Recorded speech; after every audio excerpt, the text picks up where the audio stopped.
Hi everyone, really missing popping in and out of your classrooms and seeing all your smiling faces and saying hello. So I'm just doing this short video as a kind of suggestion on some hands-on resources that you might be able to make at home that would be really helpful for some of your learning. The first thing I want to show you is one of my favourite things on an iPad. So if you have an iPad and you go into settings, into accessibility, this magnifier here, you can turn on the magnifier. That means when I triple click, triple meaning 3, 1, 2, 3, it turns on a magnifying glass. So if I'm trying to read a book with very small print, I can make it much, much bigger. There might be some of you who like an overlay. So this on your iPad also has the ability to change colour and give you a way of reading it with different overlays. So I think that's a really helpful thing if you have an iPad. Now some of you might be missing number lines, and maybe you use one with numbers and maybe you use a blank number line.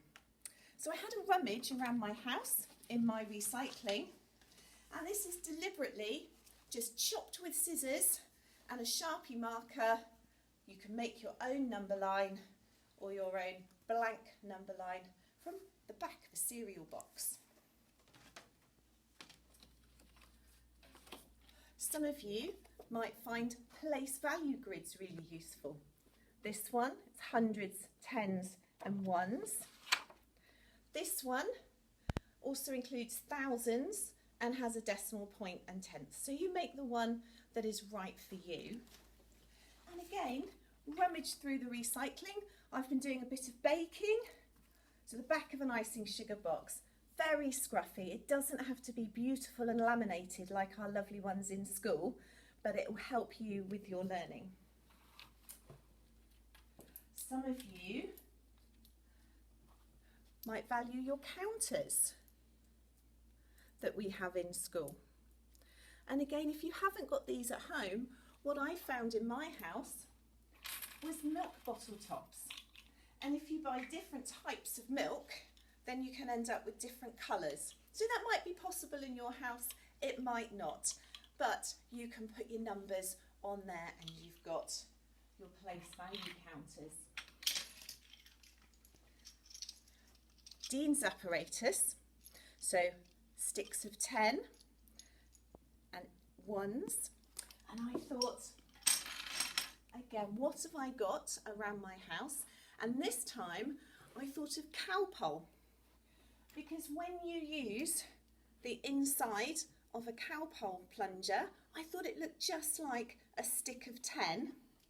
And then anything small, for example raisins, could be used as your counters.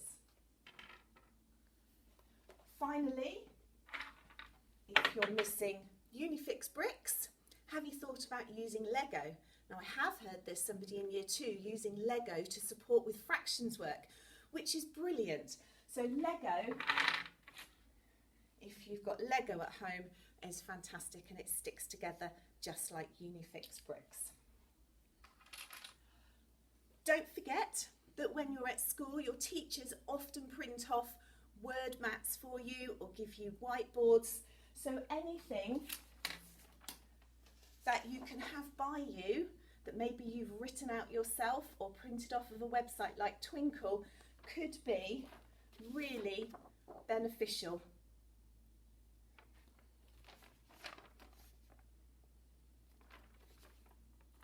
Well, I hope there's some ideas that you can take forward, and I'm sure you've been very creative yourselves, but don't forget, practical resources are a brilliant way to help you learn. See you soon.